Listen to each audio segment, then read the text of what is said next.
everyone, I'm Yulia. In my day job, I am a financial reporter at CNBC. But today, I have a different role, and it's the same role as Mr. Gupta, the CEO of DBS.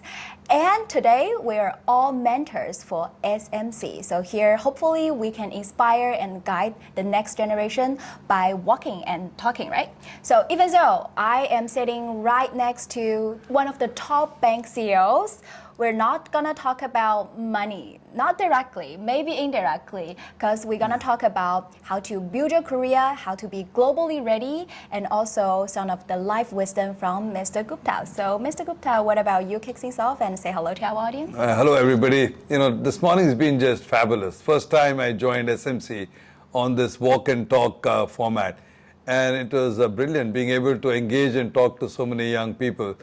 I actually learned a lot myself, and I'm looking forward to this conversation because I'm quite happy to learn from Yulia as well. Wow, so how was the hiking today? I thought it was wonderful. Actually, it's not a hike. I think it's a misnomer. It's a walk. And it's a gentle walk in a park.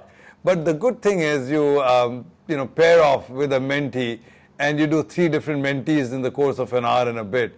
So you need to have a short, pithy conversation on whatever it is that is on people's mind and anything you can share. So I thought the format was really cool. So which nationalities does your mentees come from? I think my mentees are Singapore. Oh, they were all 3 from Singapore. So all 3 from Singapore. Yeah, so okay. I didn't run into any mentee from outside Singapore, but I had the opportunity to chat with a couple of people who are not from Singapore and before. So okay. I talked to somebody from Switzerland, I talked to somebody from Indonesia, so it was fun. Yeah, actually cross-cultural is one of the core for SMC.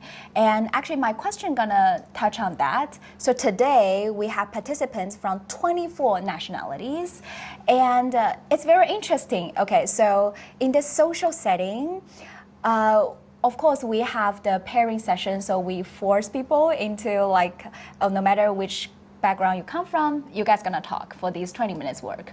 But when I noticed that when people are free to mingle, we tend to seek people who look or sound similar.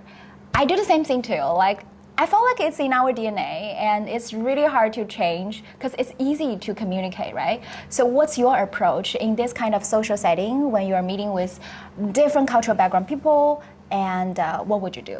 Yeah, so first of all, you're right. I think as human beings, Julia, we're tribal. So we tend to go to type. But I'm quite intentional about not trying to do that. So I'll tell you, when I first joined DBS, I joined from Citibank. And as you know, I'm of Indian origin. Yeah. And I had only one rule for my HR department in the first year. Don't hire anybody from India and don't hire anybody from Citibank. Intentionally. Intentionally. So you have to be intentional about pushing diversity. To me, diversity is diversity of thought. Everybody thinks diversity is mostly about gender. I think gender is important. But I think we get a lot more diversity from culture. And the reality is that depending on where you grew up, depending on the cultural context, you tend to think differently. And therefore, embracing different thinking means embracing people from different countries and different environments. And I make an intentional effort. I'm curious by nature, so I do that. But even in a work context, I push people to try to reach out to other people. Let me give you a simple. If you went to Mars, right? I've never been there. But suppose next time when you go to Mars, right? And you find you're there with aliens, and then you have a Brazilian, an American, a Russian, and a Chinese all there with you, who will you cluster to? The Brazilian, the American, the Chinese, because we're all human beings. So your tribal instincts get shaped by context. In the context of Martians, human beings are a tribe, right? In the context of a big this thing, let's assume you go somewhere to the US and there are no other Chinese there, but there are the Asians over there. You will tend to gravitate to the Asian looking face because in that context, Asians are a tribe. Yep. But within Asians, if you suddenly find 4 Chinese, you'll say now Chinese are a tribe. But the context of tribe changes. It changes in the big picture. So if you force your brain to think about that what is my tribe and how do I rethink what my tribe is, you actually intentionally start reaching We are out all to different kind of human. people. At the end of the day, we are all human. Exactly right. Then, do you have any practical skills? I mean, this is a really good mindset. I take it like, I just think, oh no aliens here, so we're all human. Just imagine this situation, like it's a social event, bunch of people, different cultural background. So you intentionally tell yourself, okay, I'm not gonna find an Indian, I'm not gonna find a Singaporean, I'm gonna find someone with blue eyes, yellow hair. Okay, it's you. You won't do that? Or I do that. Yeah, I do You that. want- you- Because I'm also a very Wow. curious person. Because then I start by trying to figure, where are you from? Why are you here? What brought you I here? see. What is your... I'm not sure. You notice, like, walk into this room, I ask each one of you, where do you Yes, come from? yes. What's your I've noticed. background? I'm curious about people. And the people like me, I by and large know it already. So if you're not like me, I don't know. So that's when I need to go out and find out a lot more. Got you. So basically, it's your genuine curiosity. So you That's have to driven your- inculcate curiosity. Well, curiosity is a great thing, and some people are naturally curious, but you can actually inculcate curiosity, the desire to know more. It's very good not just for people, but for innovation, the desire to know more. Totally. Next, I want to move on to the working scenario. So actually, here we are in Singapore. So we have surrounded by so many multinational corporations, and we need to work with people from different cultural background. So accept just the genuine curiosity about another people from different country. But if you really need to work with them, and you've actually mentioned a little bit about in DBS, you intentionally not hire Indian. So how to work with people from like different cultural background? What are some of the core? Yeah, I think working from other cultural backgrounds is less of a challenge. I mean, we can get to that. The bigger challenge is breaking the ice, getting people to start getting comfortable with each other. Right? Some people are naturally curious, but many people are not. So then they need a little bit of help. You got to shoehorn people. Shoehorn, what does that mean? Shoehorn means when you put on a shoe, you need a shoehorn to put on the shoe. Okay. So you need to shoehorn people to an objective. So in DBS, for example, we created a buddy program. So every time we bring somebody from another nationality into the company, Yep. we give them a local buddy. And the role of the local buddy is to help the foreigner understand Singapore and Singapore cultural nuance and context better. And so the buddy's job is to take you to a hawker stall. The buddy's job is to take you home and see, how people live. The buddy's job is to tell you, hey, these are things which are okay, not okay. So because we've been intentional about giving you a buddy, you start learning more about Singapore, and the Singaporean starts learning more about you, where you came from and how you, what brought you here, right? So can I say in the first week, the buddy's job is taking the colleague to the hawker center in the working time? Yes, absolutely. So we tell people, but we are a big believer in parties. So DBS's big culture is... It's party people? Yeah, our culture is called Pride, Pride. E stands for everything fun. So our whole thing, if you're not having fun at work, then you're not going to do your best. Yeah. So we love parties, we love taking people out, we love eating out, we love taking people out for beer. That's part of our culture. Got you. Wow. So then let's broaden our perspective a little bit from just Asia to the whole world. My next question is about bridging the East and the West. I've noticed that actually you've been the bridge builder, or you are communicating to the West about what's happening in Asia for many years. Back in 2018, during a speech in Switzerland, you highlighted that Asia is no longer just the factory of the world, it's the marketplace of the world. So now, 6 years later, how do you see the changes in communication and the collaboration between the East and West?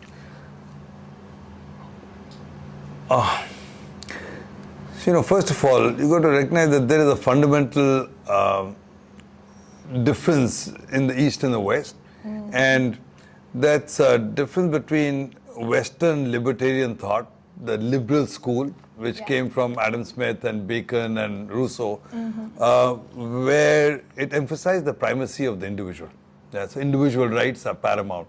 And if you look at most of the constitutions in the West, including the several amendments to the Constitution, they keep prioritizing the right of the individual. Free speech, for Freedom. example, right? So freedom of speech, anybody can say anything. Yeah. When you get to Asia, there is a big impact of Confucius, Hindu, Buddhist cultures. True. And these cultures have always emphasized the right and role of society, of community. And harmony. And harmony and community, that right actually trumps the right of the individual.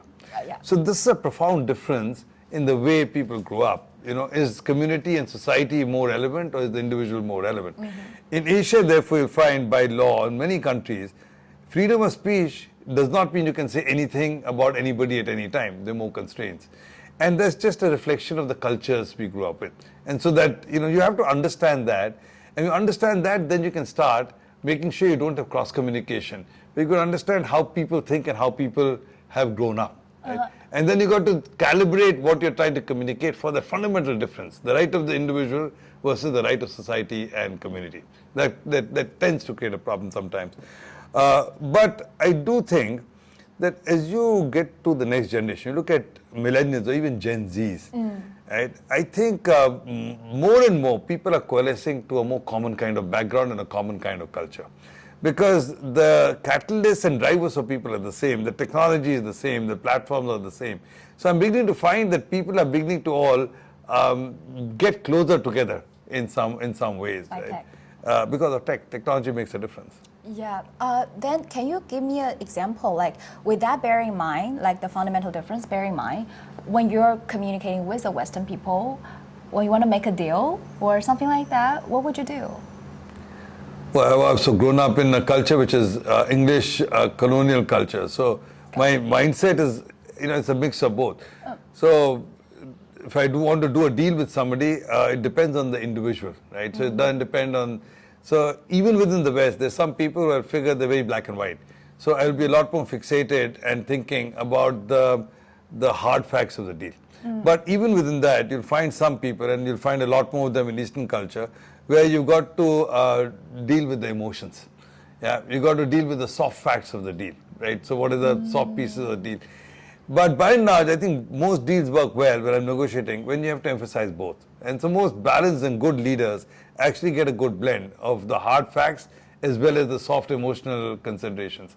And so I found that while I'm stereotyping a little bit, the best leaders don't adhere to stereotypes. The best leaders actually try to do both. That's fantastic. So you actually go back to our original question, like you deal everybody as humans. As humans. Not so like my from thing is particular correct. culture. You've got to start with, you know, an individual. If you're curious about the individual, start getting a sense of what drives this person. I think a big thing in most of business is empathy. Putting yourself in somebody's shoes, understanding how that person thinks, understanding what the drivers of the person are, what are the pressures of the person. In some cases, the pressures are not even your own. You go back to, you know, some of the countries, China, the case in point, where the pressures from government are massive because the government has an agenda. You go back to another country where pressures from your company are massive because the shareholder has an agenda. So you need to figure where are the pressure points. You need to figure, you know, what Case is the by case. Case by case. Exactly Not by right. culture, not by your appearance, not by Yep, anything else. Yep. That's fantastic. I'm gonna go back a little bit because I don't want to miss this out. You have extensive working experience in various culture. I mean, in Asian country, like from original from India. Then you go to like Indonesia and now in Singapore. Can you share with us some of the challenges you meet? Like cultures are so different. Not stop it. Not only culture, but also maybe language, but maybe also food. So anything, I would love to hear about the challenge. Yeah, so I didn't find a challenge in food except that No challenging food. In fact, more than challenging, I love Southeast Asian food. So in fact, these days, and because I spend so much time in Indonesia and Malaysia and Singapore, so my favorite cuisine is all Southeast Asian cuisine. Oh, right? Then you don't have any challenge. So okay, I don't have challenge with food, and I spent 2 weeks in Tibet this summer. I went all the way to the East Tibet. I had no problem with the food. So good. That's food's good. not a problem. But I tell you, habits are a problem. I'll give you a couple of stories. They're so funny. Okay. In India, when I was growing up, the biggest skill set you needed was learning how to make the system work. Because the system is very inefficient. The system wouldn't work. You mean government system or any Everything. system? Everything. Okay. So you want, some work to be done. the chances are you have to follow up 10 times before it gets done. You got to keep calling the person. The person says, I'll come in the morning. Then you got to send somebody, chase them up. It's just a waste. Like, things don't happen. Right? So I was used to that. I used to, work till 11 o'clock at night, making the elephant dance, I called it. Then I got promoted and sent to Singapore. I came to Singapore. It was a much bigger job. I was, doing the same kind of role for 10 countries. And in Singapore, my work used to finish in the afternoon. And I tried to figure out what's going wrong. It's a much bigger job. How can I finish so soon? And I realized that all the stuff I thought I was doing work in India was actually a waste. Because in Singapore, if somebody told you this letter will be on your table at 9 in the morning, it would be there at 8 o'clock. I never had to chase them up. I never had to follow up. The system worked. Yeah. So one thing you realize that when the system works, then your way of working changes. You focus on the things that matter as opposed to the things that don't matter. Automatically. Yeah. When I went to Indonesia, I found something very different. In Indonesia, you cannot afford to be very direct in your communication. So in Indonesia, Javanese in particular, face is important, and you have to be very gentle with how you communicate with people. In Indonesia, in Javanese, nobody will say no, right? Oh, always yes. Belum, not yet. Belum. So nobody will say tida, which is no. People will say belum, which is not yet. If you ask a 95-year-old person with one foot in the grave, yeah, Pa, are you married? He won't say no. He'll say belum. Like maybe he'll get married tomorrow. Right? But it's just the politeness of the culture. But just for the case to say belum, I need to get married tomorrow. No, you don't need to. But my point is that it's impolite to say no. Okay. So in Indonesia, if anybody, even if they don't agree with you, they won't say no. And then you have to learn that when do they really agree with you and when do they not agree with you. Because they will never say no. They will say, something. And then you got to get a sense for they really haven't bought in. You got to learn how to do that when the conversation is not as direct as you're used to. In India, everything is direct. But in Indonesia, you've got to understand the nuance of when does... It's the true balloon. Yeah. Or it's actually no balloon. It's actually no balloon. Correct. Okay, wow. Hopefully, are you enjoying the talk so far today? Yes, yeah. Enjoying it very much. Yeah. Balloon. Okay. Yeah, that's quite interesting. And actually, you already touched on some of the points I want to link into our next part of the conversation, which is career life growth advice for emerging and future leaders. So this name can be confusing for audience on the other side of the screen. So let me explain a little bit. So here, SMC categorized participants into three groups. So current leaders, which is you. And now you got to think past leaders. Because I'm going to retire soon. No, so don't think you got to that make way. a fourth group. You're going to have a new life. Okay, right. Okay, we stick to the current leader, okay? Even if you retire, you are the leader. Okay. Okay, I'm going to explain on that later. Okay, current leader like you, very seasoned professionals, and emerging leaders like me, who are young professionals at the early stages of their careers, and also future leaders who are students are still in the school. So I personally really love this categorization because actually it affirms everybody are leaders. We're just at different stages of our career journey. So very interesting thing is, in today's speech, you emphasized building your career with empathy and humanity.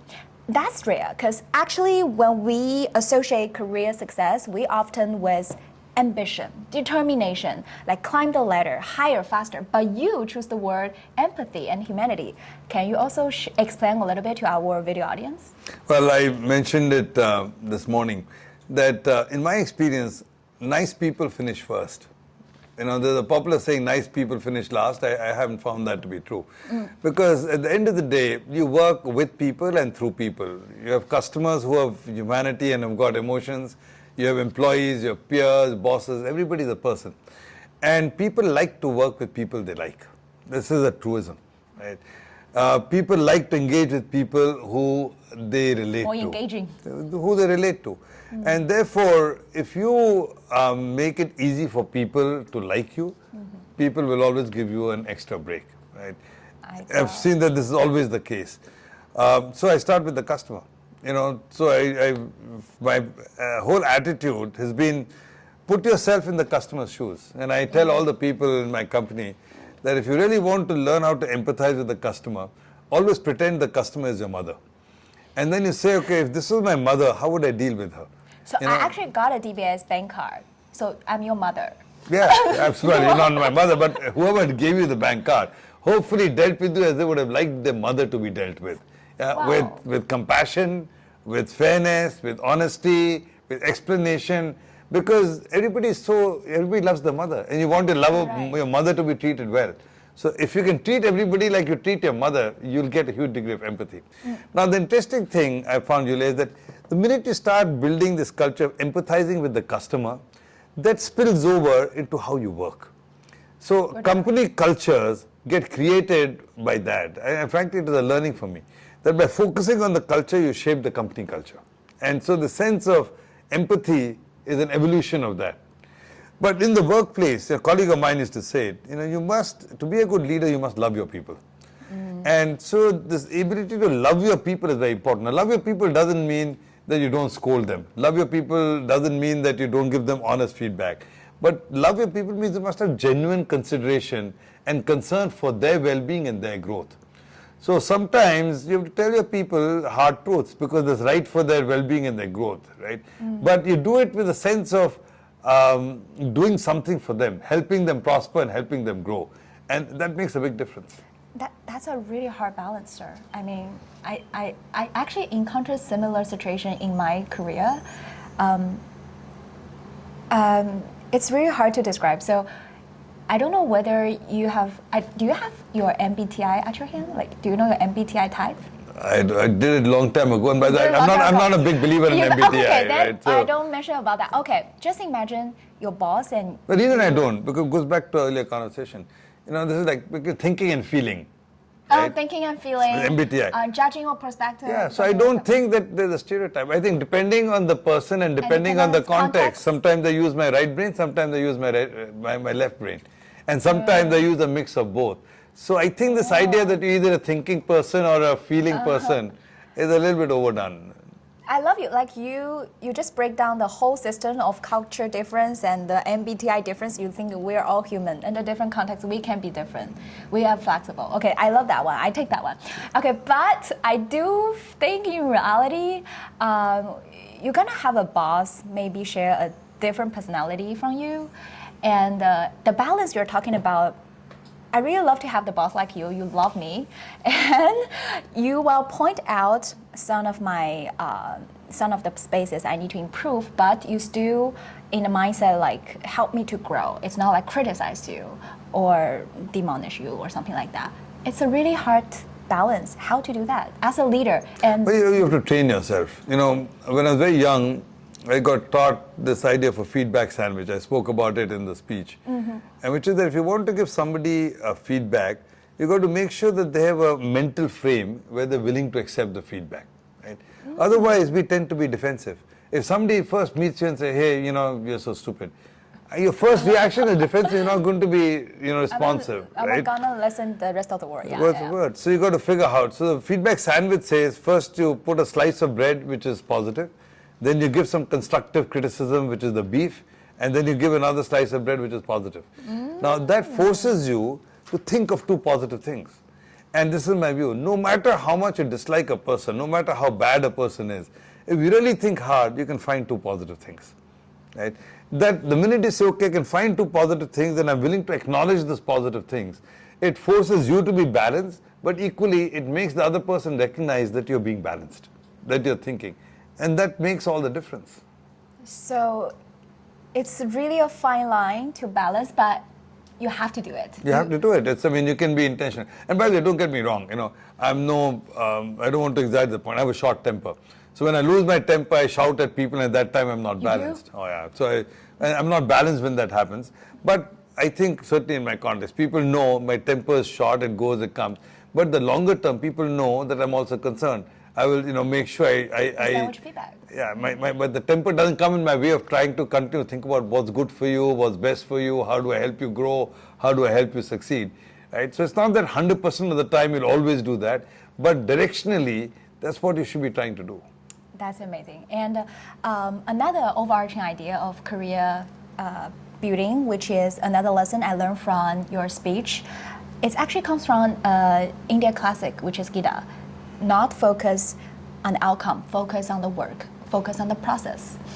I personally really resonate with this mindset. I found it really hard to adopt it, practice it in the real work, because just imagine no boss don't care about the outcome. And I get it, because from the business perspective, only the positive outcome can generate revenue, satisfy customer, right? So how can we adopt this process oriented mindset but still meet the expectation of result driven? Yeah. So, I think it's the word in the Gita, Sanskrit was called Nishkam Karam Yoga. So you do your duty and don't hanker about the fruits of the outcome. It's one of the most debated statements in the Gita because of exactly what you said. That if you're not bothered about the outcome, then how do you deliver any results? And my interpretation of this is not that you're not bothered about the outcome.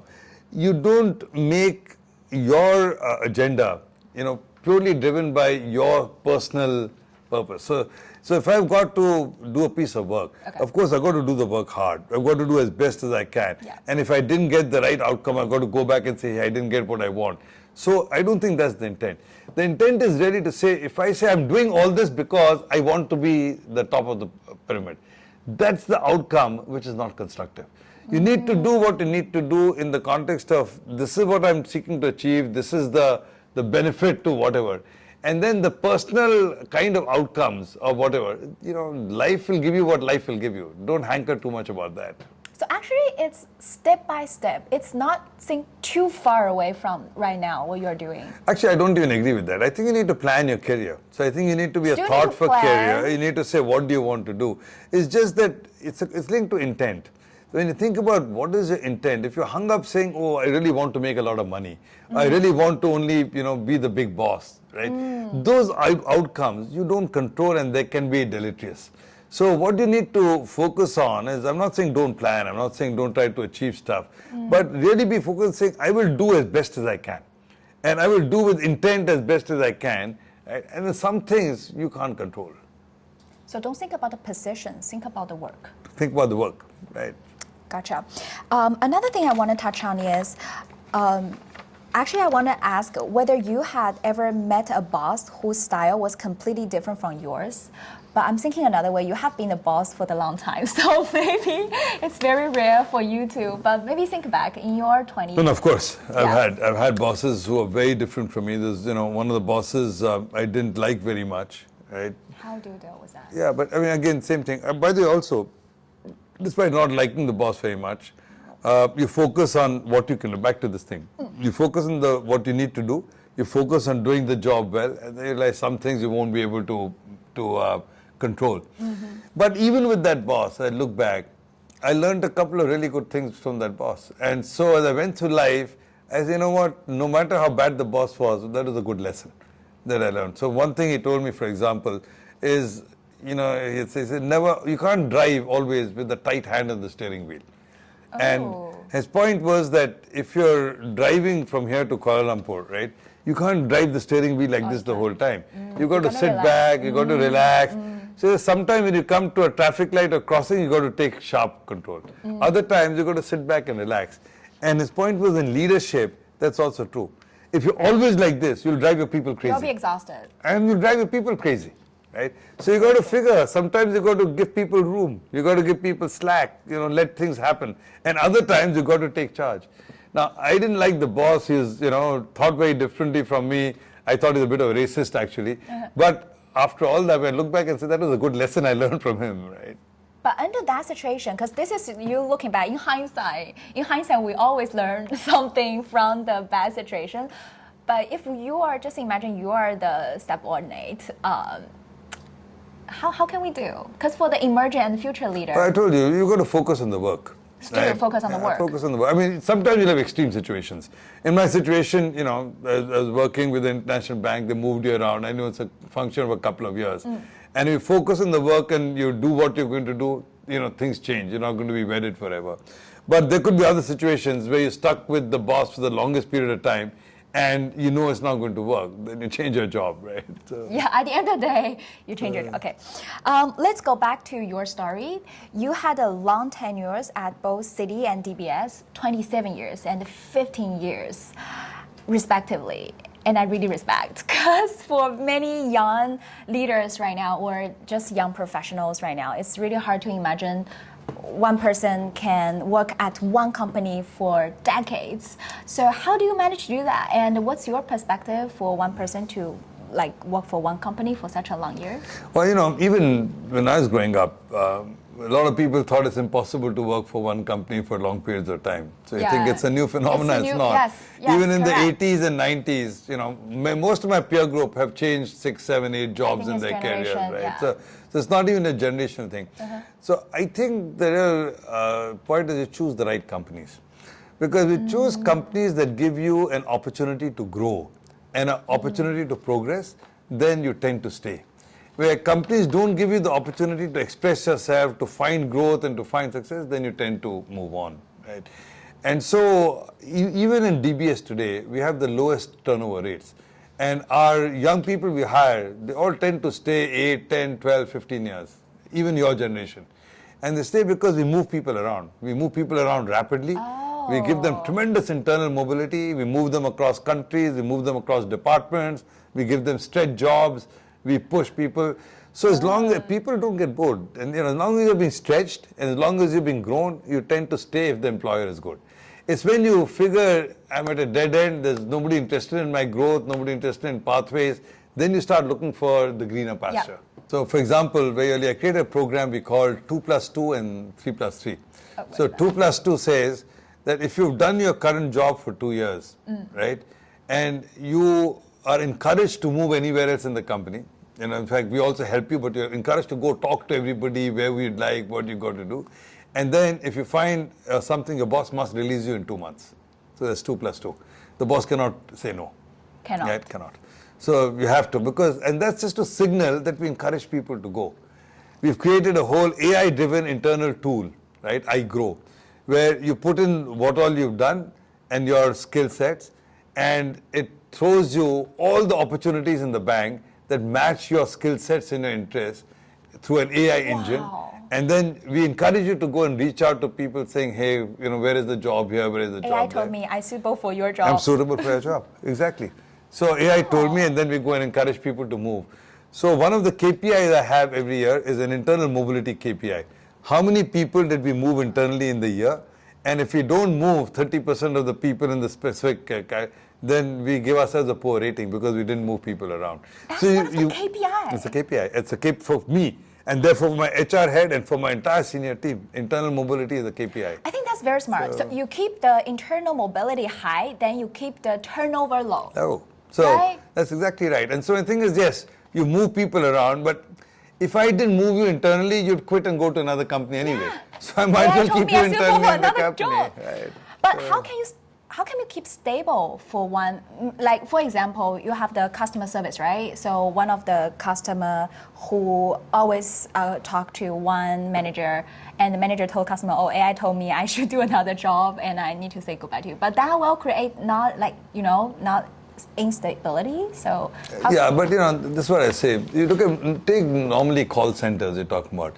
The normal turnover rate in call centers in any call center is 30 to 40%. Oh. Right? This is a fact of life.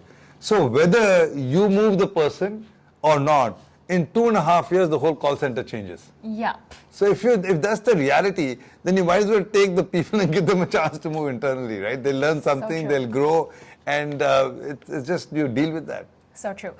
Now I'd like to explore different career paths with you. So we have the classic choice between private and public sectors, and you choose the private. Then there's the decision between taking the traditional job, like seek a job in a big corp, or starting your own business. And I want to mention, with the rise of social media, we are seeing new forms of self-employment like gig job, digital nomad, and content creators. So with so many options available today, it can be exciting, but also overwhelming for young people to find their calling and choose a career path. Then what's your take on this? And would you prefer to tackle all these career choices one by one, or give us an overview about the I think it's very hard. I think it's very difficult to make public sector or private sector small or big. I think a lot of it is serendipity and a lot of it is changing. I think the nature of jobs is changing. Yeah. And today with AI and Gen AI, a lot of the work and jobs we've known in the past will disappear anyway. So you've got to be investing in yourself, investing in a lifelong learning, and investing in adaptability. So how do you adapt to different roles and jobs at different points in time? More than a category of job, I think you should look for opportunities or companies where you can make a difference, where you can make impact. And that could be a private sector company, it could be a government, it could be a public sector company, or you could start up your own thing. So I think you should be looking at investing in yourself and opportunities to make impact. That's what should guide you. I do think in the world of tomorrow, entrepreneurship will be a big deal, because I think you'll find fewer traditional jobs. I think with the internet, AI, tokenization, etc., more and more people will have the capacity to start businesses in a garage. So I think you've got to believe that the world will become more entrepreneurial. And therefore, how do you actually operate in a world where you need to be your own driver? I think that will be important. I want to expand on that. So when it comes to entrepreneurship, you had a brief stint as an entrepreneur yourself, and I read from a journal which you also encouraged your son to start a restaurant in the US, right? How? Well, I didn't encourage. He told me he's starting. You don't have but the on time. the side, he was working in a bank. He's only doing it on the weekends. Okay. However, the truth is, later you returned to city and your son's restaurant closed, according to that journal, after a few months. Yet you still consider these experiences very valuable lessons. Why is that? Why do you think these experiences are valuable, not only for you, but also for nurturing the younger generation? Yeah, one of the things I talked earlier today about individual accountability. What entrepreneurship teaches you is that finally it all stops with you. When in a big company, you tend to be siloed in your thinking. This is my job, the production department didn't do, somebody didn't set up the interview. But when it's an entrepreneur, it's all your job. So it doesn't matter. Everything is your job. Let's go. So entrepreneurship teaches you that. Entrepreneurship also teaches you the capacity to take risk. Right? So a lot of people become risk averse. But if you're an entrepreneur, you've got to make the judgment calls and you have to be prepared to take risk. So it's a very different mindset. Entrepreneurship teaches you hunger. You have to be hungry. You can't. So there's a lot of upsides in entrepreneurship. Obviously, it comes with a lot of risk and sometimes doesn't work. And both my and my son's cases, the entrepreneurial venture didn't work. I came back to banking partly because of comfort zone, but also I came back to a company which allowed you to be an entrepreneur. You could still express your entrepreneurship without actually being an entrepreneur on your own. You can do entrepreneur. So you can be an entrepreneur as well. Then what's your advice for younger generation? Because maybe they don't have an angel fund, they don't have the initial money to start their own business. Yeah, you don't have to start on day one. You got to remember today's generation, you're all going to live to 120 and you're probably going to work into your 90s or 100s. So you've got 70, 80 years of work life, right? And so you have 70, 80 years of work life ahead of you. I tell you, you have enough time to try all of these things and more. So I think a lot of people think in short time spans, and if I don't do it by 25, the world is over, right? It's not the case. It's a long life. So you go find a job where you learn a few things, you get to practice a few things, then you get an opportunity to go start something, or you go get an opportunity to do an NGO or civil society where you think I can make different form of impact. So I think in today's world, careers, you talked about it, even if you think 15 years, you can do 8 15-year careers, at least 5 15-year careers. And if you do shorter, so people will take sabbaticals, people will take downtime. So I think the nature of work and careers will evolve very differently. So and you don't have to be wedded to, I need my angel startup the day I quit university. Yeah. And so, well, that just to say, will be less and less people like you to stick in or just living or work for one company. It could be, but I think you just find different kinds of career possibilities and alternatives. There'll be people who will be able to take time out and do different things. You'll find a lot more entrepreneurs. I do think there'll be less people like me because organized large companies will be less relevant in tomorrow's world. But there will still be people who have been able to do that and stay in a government or a company all their lives. I just think you'll find a broad variety of career options. Okay, well, thank you so much. You give us so many advice today. Then I would love to know, what did you learn from the youth, the mentees you talk about today? Yeah, it was quite interesting. So I talked to 3 different mentees and tried to probe what kinds of careers they're interested in. Okay. And the first thing that struck me is things haven't changed very much. What does that mean? That means that one of them Want to be finance. one of them wanted to be finance and join a hedge fund. Another one wanted to be a consultant and join consultancy. And the third hadn't given too much thought, but Investor? probably venture capital, private equity. Oh my God. Okay. And so I got to tell you that this is what I've been hearing for the last 30 years. So no matter what changes happen, some things don't change as much as people think they're changing. So yeah, that's very interesting. Maybe the organizer Maybe intentionally they pair you, paired me with all the 3 of them. students who have interest in your area. That's one thing. But for 2, so yeah, that's very interesting. You see, like although with AI and all the opportunities you mentioned, maybe younger generation cannot stay out of the box. That's also, actually, I also have that kind of like, because when I grow, I watch TV. Now people don't watch TV anymore, but I'm still in the TV industry. Why? Because I grow to watch it. But nowadays, maybe the younger generation, maybe who were born after 2010, they born without TV, they born with YouTube, then become a YouTuber is their dream job or something like that. So, well, that's true, but you got to figure that sometimes you got to look at the mode changes, but the basic thing you're solving for hasn't changed. The difference between YouTube and TV, I mean, It's you're still all looking, content. it's content, but you're still looking at content and you're still doing it to educate yourself and entertain yourself. So if your basic agenda is education and entertainment, that hasn't changed. The medium has changed. So how do you actually cater to an evolving medium? yeah, although you're now seeing us on YouTube channel or whatever your favorite channel is, you're not gonna see us on TV, but we're creating you content. There you go. We're entertaining you. Wow, that's fabulous. Okay, last question. It's a deep one. So one of the core values embraced by the SMC founder is from the Confucian saying. I will say the Chinese version first, which is 修身齐家治国平天下. If I translate directly into English, that will be cultivate oneself, manage one's family, govern the nation, and bring peace to the world. So what's your interpretation of this philosophy? Well, I think that's a great philosophy. Because again, in my speech earlier, I talked about this idea of intent. And I think the idea of intent is very important. Whether you're a company or a person, you got to ask yourself, what is your purpose? Why do you exist? And you got to take a big perspective on that. So if you're going to create a company, the company is meant to do something which solves a problem, does something for community, does something for society, does something for the country. Otherwise, why do you exist? So if you keep probing deeply into this question of, what are you about? Why do you exist? What makes you tick? Then you come to the heart of that proverb, that you've got to be able to do something for society, community, your family, the world, people. Somewhere along the line, you've got to make a difference.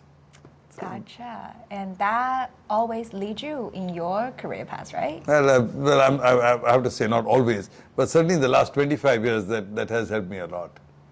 Okay, thank you so much. All right, Julia, pleasure talking to you. Thank you, Take pleasure care. to talk to you. All right, Okay. bye now.